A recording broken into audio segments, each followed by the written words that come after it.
Hello, I'm Henry, and I read a book. I read this book, The Sicilian by Mario Puzo, and I would like to talk about it, please. You've probably seen The Godfather. You may have even read The Godfather. I have. It's really good, except all the Johnny Fontaine stuff and the stuff about saggy vaginas. If you know, you know. At any point when you were experiencing The Godfather, did you ever think, I wonder what Michael Corleone's doing in hiding in Sicily? No, you didn't wonder about that stuff, because it shows you that stuff. The Sicilian asked the question, what if, after that stuff, there was more stuff? Why is it asking that? Well, that's what this video is for, to find out. Okay, the premise. So how does this work? How does the Sicilian fit? There is a status quo maintained throughout The Godfather, and this book, being set right in the middle of it, needs to work with that. You can't just add stuff without at least trying to make it make sense. So how does it? Well, the first paragraph of this book sets it up perfectly with hilariously little drama. Michael Corleone stood on a long wooden dock in Palermo and watched the great ocean liner set sail for America. He was to have sailed on that ship, but new instructions had come from his father. I love this so much. It's like, you thought The Godfather? You thought The Godfather was gonna happen? No. It's got big vibes. You know what vibes it's got? Big Skyrim DLC vibes. You know when you've just downloaded the Skyrim DLC and you're like dossing about in Whiterun or whatever, and some messenger comes running up to you with a letter telling you to do all this brand new stuff. That's what the start of this book is like. Michael Corleone gets a letter from his dad telling him to stay in Sicily, find a guy, and bring that guy back to America. That's the setup. That's the premise of the book. Michael Corleone gets a side quest, and he accepts it. Okay, so that's the setup. What is the objective? Who is this guy Michael needs to find? Well, allow me to introduce you to Salvatore Giuliano, Turi to his mates. Truth be told, this book is told mainly from his perspective. It's probably about a 75-25% split between him and Michael. I would even venture to say that he is the titular Sicilian. If I were to describe Giuliano, to sum him up, it would be the Sicilian Robin Hood. And that isn't me calling him derivative, and that isn't me being derivative in my criticism. People in this book compare him to Robin Hood. He is a bandit with a motley crew, living in the hills and mountains of rural Sicily, stealing from the wealthy and giving to the not so wealthy. The similarities are right there. He's a bit more on the revolutionary side though, and does quite a few more murders. He's very anti-establishment. He takes out corrupt police officers, he messes with nobility and the aristocracy, and he even makes life difficult for the local mafia. All for the benefit of the common folk. He is a beacon of righteousness, morally correct in every situation, at least at the beginning. This makes him very popular. But there is something else that makes him popular. The power of sheer handsomeness. Every single human with functioning eyeballs who comes within a 2-mile radius of this guy comments on just how pretty he is. Everyone, even people who should absolutely not be commenting on it. He robs a noble lady and she falls in love with him. He kidnaps a prince and he falls in love with him. He kills a bunch of policemen. One of them tries to shoot him in the face and that policeman falls in love with him. Even people he's actively working against, his enemies, fall in love with him. Like, there's this local Don who's quite a major side character in this. Giuliano is absolutely a thorn in his side. If Giuliano was dead, this guy's life would be a lot easier. But this Don loves the cut of Giuliano's jib so much that he just continuously fawns over him, desperately trying to get him to become his right-hand man. It is outrageous. It is outrageous how often it happens. With every new person, I'm feeling like the Jesse Pinkman meme. The second time he says it, the angry time. I do know why he keeps getting away with this though, because of all the people who are in love with Salvatore Giuliano, no one is more in love with him than Mario Puzo himself. The constant, deific way he describes this man's beauty is overwhelming. And, if I'm honest, a little bit annoying towards the end. We get it. He's handsome. Though I'm not too sure how he's so handsome. He's been living rough for 7 years and yet he still looks like a Greek statue. I'm not sure biology works like that. Like, I go camping for 3 days and end up looking like, well, this, whatever. It's just nice to see that regardless of the time period or the setting, beautiful people are the best, most popular people. And being so popular with the masses also makes Giuliano very powerful. So powerful that he gets wrapped up in this sort of political subplot thriller in the middle of the book. There's an election and bribery and corruption. It's like a Game of Thrones starts happening, except with more communists. It was pretty unexpected, but I suppose it makes sense for someone in Giuliano's position as a situation he would find himself in. He is a very important figure in Sicily. Naturally, he would get embroiled in political machinations, but they don't exactly go well for him. Fortunately for Giuliano, his dad paved Don Corleone's driveway one time, and the big man always returns his favours. So he agrees to help get the bandit out of Sicily, i.e. Michael's side quest. There is one other thing I should probably mention about Salvatore Giuliano. It's not big or anything, but it is worth bringing up. He was a real guy. He was a real man from the real world. There are even photos of him. Okay, I'll admit to being ignorant here. I didn't know this going into the book. I only found out about it when I did a little bit of research when I was coming towards the end, and it completely recontextualized everything. This isn't a work of fiction.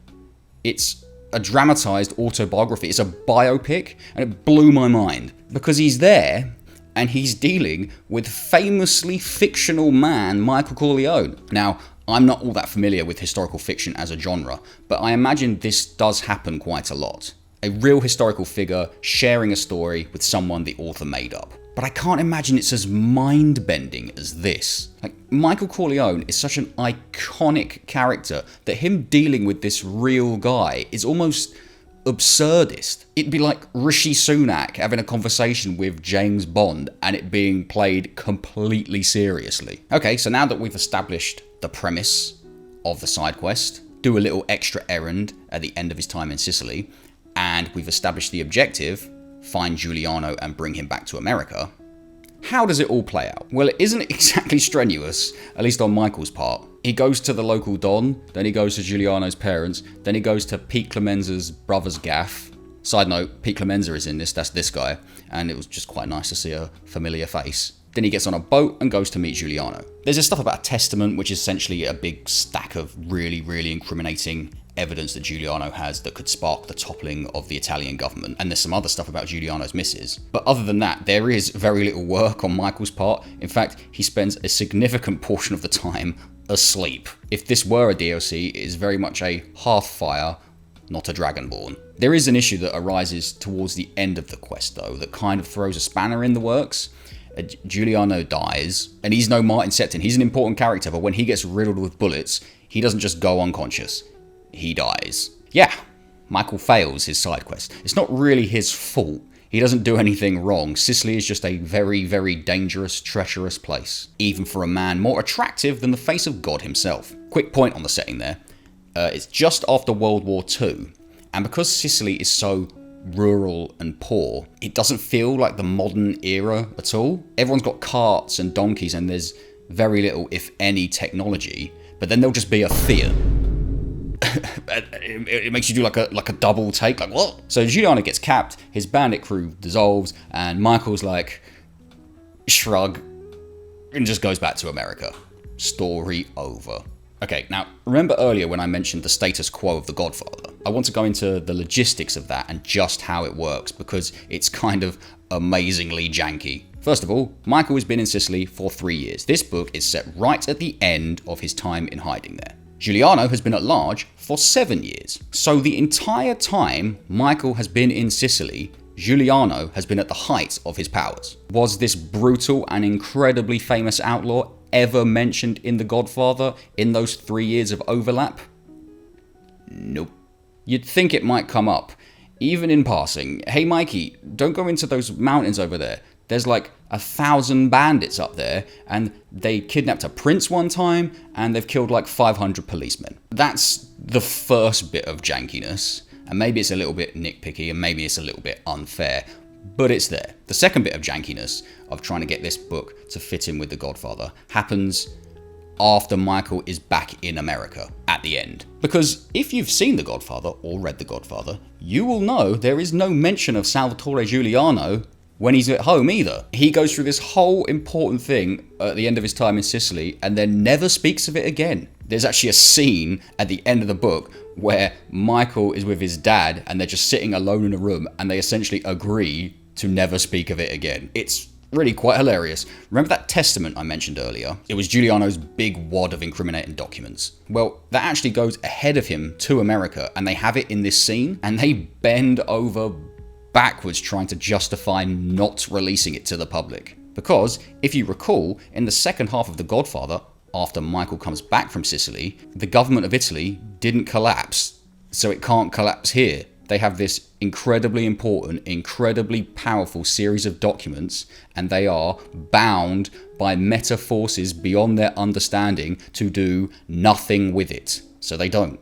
All of this jankiness really, and I mean like really reminds me of movies from long-running anime, like early Dragon Ball Z movies or early Naruto movies. The main characters will encounter some kind of powerful new enemy and stop a world-ending threat, and then after, it's like it never happened. The thing it reminds me of the most is the first Pokemon movie, where it actually bothers to come up with a reason why no one talks about the events of the movie where, like, Mewtwo cloned a bunch of Pokemon and Ash died for a bit.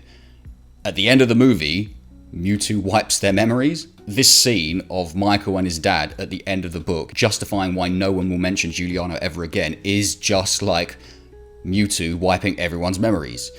It's a magical parallel. But I suppose this really is something you should know going into the book. I mean, even if, like me, you didn't know that Salvatore Giuliano was a real guy who really died in Sicily in 1950, if you know The Godfather, you know Michael doesn't come back to America with this revolutionary GQ model in tow. He comes back on his own. So you know that unless there are some serious shenanigans at play, something's got to happen to this guy. But I suppose the draw isn't if this guy's going to get murked, it's how this guy's going to get murked. With bullets. So what's the point of this book then? The point of a side quest in a video game is to give you a little extra XP, maybe a special item, or get some character development that isn't tied directly to the main story. Michael Corleone gets none of this. He's fundamentally unable to, because he wouldn't be the person he needs to be in the second half of The Godfather. So what's the point of the book? Well, it isn't really Michael's story, it's Giuliano's. He does change. He does gain experience. He is a different person at the beginning and at the end. It just seems like a bit of an odd choice on Mario Puzo's part. He's got this fictional epic in The Godfather, and he decides to do a companion piece for it, but it's a dramatised retelling of actual events. That's a bit weird, isn't it? It'd be like if that Elon Musk cameo in Iron Man 2 was the whole movie. You want to know what I think happened? I reckon Mario Puzo saw this photo of Salvatore Giuliano, got the cartoon heart eyes, and was like, I simply must tell this man's story. The world needs to know just how handsome he is. Hey, thanks a lot for getting to the end of the video. Apologies it took so long to get this one out. This book just took me a while to get through.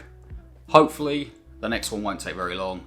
It's a shorter book, plus I'm reading something on top of it at the same time, so the next two should come out a little bit more back-to-back style. I think the aim is something like one every 2 weeks. That might be a bit ambitious. We'll see. Like and subscribe.